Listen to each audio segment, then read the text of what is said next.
Scott tenía problemas de circulación. Se me dormían las manos y los pies rápido. Tenía tantas ganas de estar afuera que me quedaba allí, pero cuando volvía a entrar a la noche o al final del día, me quedaba más de una hora cerca del fuego para que se me desentumecieran los pies y las manos, y era un proceso muy doloroso. Su familia desarrolla un sistema elaborado para mantenerlo abrigado en las pendientes. Mi ex esposo, Len, le envolvía los pies en papel de aluminio, dedo por dedo, para que quedara bien aislado dentro de las botas de esquiar. Pero en 1978, a los 12 años, Scott comienza a sentir dolores intensos que literalmente lo dejan inmóvil. Siempre corría carreras con un amigo y le ganaba sin esfuerzo. Y una vez que estábamos corriendo afuera, tuve que parar de inmediato. El dolor en las manos y en los pies era tan intenso que no podía pensar, y mucho menos correr. Vino y me dijo, mamá, no puedo correr, me duelen mucho los pies. Era como si hubiera metido las manos y los pies en el horno y les hubiera echado aceite caliente. El dolor no cede, así que la familia va al consultorio del pediatra.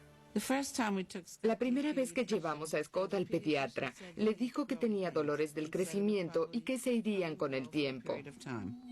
Pero el dolor de Scott no viene y se va, solo se intensifica. Lo llevamos a un reumatólogo y a otro reumatólogo reconocido. Le hacían análisis de sangre. En base al tipo de dolor, el reumatólogo pediátrico le diagnostica artritis reumatoide juvenil, una enfermedad inflamatoria de las articulaciones. El tratamiento que me recetaron era tomar muchas aspirinas por día, hasta 12. Pero el tratamiento no resulta. Como el dolor no mejoraba, fuimos a ver a un grupo de pediatras y después a un endocrinólogo pediátrico y después a un podólogo, porque el problema lo tenían los pies y seguíamos sin saber qué le pasaba. Cada vez que tenía una cita con un médico, me extraían mucha sangre. Le extraían un tubo y después otro más hasta que tenían 5 o 6 tubos de sangre. Sentía que eran vampiros que venían por mi sangre y no podía impedirlo. Luego de cientos de análisis, nadie tiene respuestas. Y cuando entra en la preparatoria, Scott tiene un nuevo problema. Dolor gastrointestinal severo, especialmente después de comer.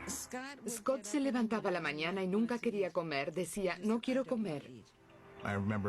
Recuerdo a mis padres diciéndome, deja de jugar, vamos, tienes que comer. Constantemente corría al baño, y cuando estás en la secundaria, es difícil salir corriendo de clase para ir al baño. Llevamos a Scott al gastroenterólogo y nos dijo que era algo temporal y que se le pasaría. Pero ni el dolor de las articulaciones ni los problemas estomacales ceden, y la frustración de los Goober aumenta.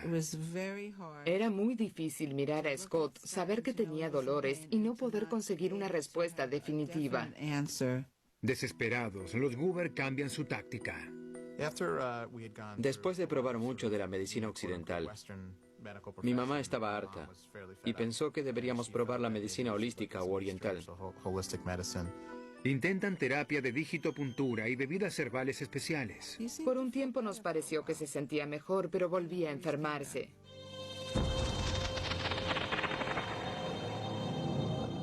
Después de 5 años sin alivio, los médicos de Scott empiezan a insinuar que exagera sus problemas, lo que le agrega otra dimensión a su dolor.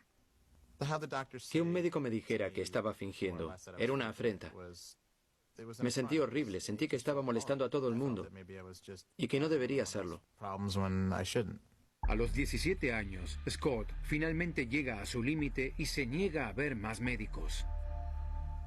Fui a hablar con mis padres y les dije, ya no quiero hacer esto. Las cosas no cambiarían de un día para otro. Renueva tu estilo. Por más de 6 años, Scott Goober soporta dolores en las articulaciones y problemas intestinales terribles. Luego de ver a muchos médicos y no encontrar alivio, se propone guardar en secreto este dolor interminable. Siempre le preguntaba a Scott cómo se sentía y siempre me decía, bien, muy cortante y muy, bien, todo está bien. En la universidad, Scott se obliga a mantenerse activo y a hacer deporte. Lo toleraba cada día, en todo momento en que hiciera algo más que caminar o que me exigiera físicamente. Mencionaba que se sentía cansado, que estaba mal del estómago. Debía disimular muy bien, porque su desempeño mientras jugaba nunca reflejaba que sufriera. Pero durante los juegos, sus amigos notan que sufre un síntoma aún más extraño. Él no suda. Volvíamos a los vestuarios y parecía que todos ya se habían bañado porque estaban muy sudados, pero yo estaba seco. La mayoría de la gente necesita ducharse luego de jugar o secarse, pero Scott estaba seco. Era una de esas cosas particulares de Scott. Hacía bromas o simplemente me iba. En ese momento no pensaba que fuera síntoma de que me pasara algo malo. Después de la universidad, Scott sigue minimizando sus síntomas, incluso ante su novia, Daniela Saunders. Cuando me dijo que sufría estos problemas, hicimos bromas y pensé, es una persona especial a la que le pasan cosas especiales. No pensé en nada grave. Pero después de que se casan, Daniela no puede ignorar las erupciones de Scott. Cuando Scott y yo éramos novios, tenía unas marcas rojas en las manos y dijo que las tenía desde la universidad. Al principio eran manchas rojas, luego se volvían más pronunciadas y hasta se ponían negras. Pensaba que tenía astillas en las manos e intentaba sacármelas. Le mostró sus manos a un dermatólogo que le dijo que no era nada. El dermatólogo me miró las manos y llegó a la conclusión de que no sabía qué tenía y que no había mucho que pudiera hacer. Daniela descubre que las erupciones no son lo único que Scott padece. Él le dice a Daniela que desde su adolescencia tiene terribles brotes de algo parecido a la gripe. 2 veces al año tenía una gripe que me debilitaba mucho. La temperatura me subía a unos 40 grados y pasaba 2 o 3 días delirando. Recuerdo una vez en particular en que mi esposa estaba aterrada y quería llevarme al hospital. Como Scott se niega a ir al médico, Daniela decide traerle uno. Llama a un médico que vive en el mismo edificio para que lo visite como en los viejos tiempos. El médico dijo, qué extraño, eres adulto, no deberías tener fiebre tan alta durante tanto tiempo. Me dijo que debía mantenerlo hidratado y eso fue lo que hicimos. De alguna manera lo superamos. Me recomendó que viera a un especialista. Le dije, ya había unos cuantos y que iría para un seguimiento, pero no tenía intención de hacerlo. Después de más de 20 años desde la aparición de sus síntomas, el nacimiento de su hijo hace que Scott vuelva a fijarse en su salud. A los 35 años, luego de tener a nuestro primer hijo, con mi esposa pensamos en el futuro. Un seguro de vida parecía la forma de proteger a la familia. Nos hicimos exámenes médicos. Scott tuvo que hacerse análisis de sangre y orina. Teníamos que esperar 2 semanas. Un día recibí una llamada de nuestro agente. No solo me dijo que no me aseguraría, sino que tengo proteína en la orina y que debo preocuparme por mi salud, que algo está realmente mal. Investigué en internet sobre proteína en la orina y encontré que se relacionaba con los riñones. La proteína en la orina puede ser síntoma de muchas enfermedades graves, desde el lupus hasta una falla renal aguda. Daniela se da cuenta de que debe llevar a Scott a ver a un médico lo más pronto posible. Así que acude al Dr. Albert Matalon del Departamento de Nefrología de la Universidad de Nueva York. A veces ves a una persona un segundo y tienes una idea bastante buena de lo que le ocurre. En el caso de Scott, se lo veía tan bien, tan joven y saludable, que lo que pensé era que no estaba enfermo y si le pasaba algo no sería nada muy grave. Pero entonces Scott enumera sus síntomas. Un dolor intenso en manos, pies, en las articulaciones, hombros, rodilla y tobillos. Constantemente tenía diarreas y vómitos. Le pregunté, ¿tuvo erupciones alguna vez? Me dijo, ¿como estas? Y me muestra las palmas de las manos. Las tenía cubiertas de puntos color rojo intenso y me quedé desconcertado. Nunca vi algo así. Le pregunté, ¿cuándo empezó con la erupción? Me contestó, desde hace más de 20 años. ¿Más de 20 años? ¿Está loco? No sabía cuál era el diagnóstico, pero la única forma de conseguirlo era mediante una biopsia de riñón.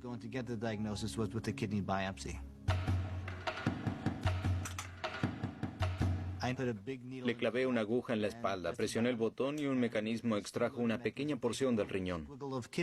El médico envía la muestra al laboratorio y Scott, ahora internado, espera los resultados. El doctor Matalon me dijo, tengo buenas y malas noticias. Las malas son que no saldrás pronto del hospital, pero las buenas son que creemos saber qué te ocurre. En base a la biopsia, el doctor Matalon consulta al doctor Greg Pastores del Laboratorio de Neurogenética. Ansioso por hablar con Scott y ver estos hallazgos, el doctor Pastores acude de inmediato a la habitación de Scott. Estábamos en el hospital con Scott y el doctor Pastores comenzó a hacerle preguntas muy específicas. Le pregunté si experimentaba dolor en manos y pies, si tenía alguna erupción extraña, si sentía fatiga, si sudaba o no transpiraba en absoluto. Y mencionó una serie de cosas, 1, 2, 3, 4, 5, 6, y mentalmente iba tildándolas todas en mi cabeza. Me sentía mareado. Era asombroso porque todo estaba en mi mente como síntomas que yo tenía, pero nunca pensé que estuvieran relacionados. El doctor Pastores cree saber lo que Scott padece desde hace tanto tiempo, pero necesita otro análisis para confirmarlo. El análisis confirma que Scott tiene una deficiencia de alfa-galactosidasa A. La alfa-galactosidasa A es una enzima que regula una materia grasa en particular llamada GL3, que se encuentra en algunas células. Con los resultados confirmados, hace un diagnóstico oficial. La deficiencia que padece Scott es la causa de un desorden conocido como enfermedad de Fabry. La enfermedad de Fabry es un desorden metabólico. Los que la sufren carecen de la enzima alfa-galactosidasa A.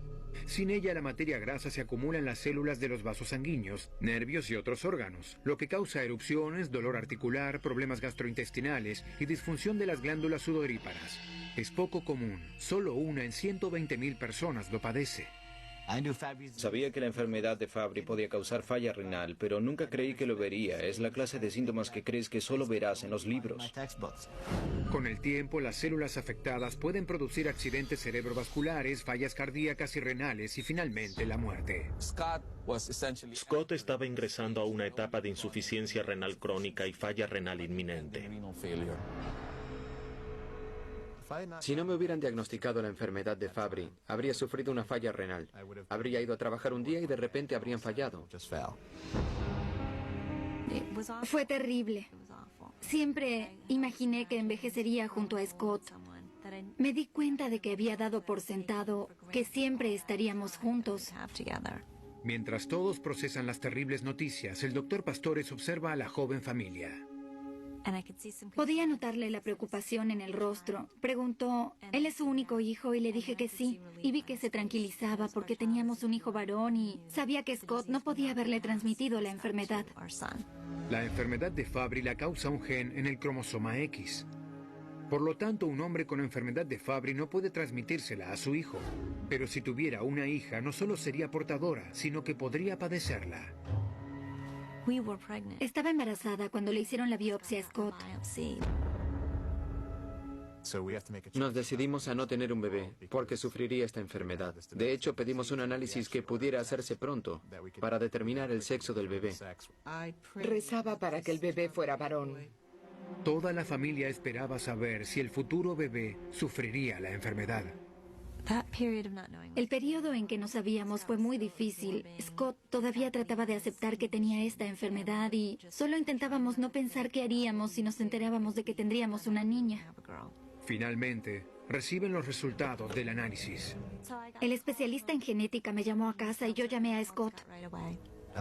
Trataba de no pensar en el tema, pero ella me dijo, es un niño. Así que fue fantástico.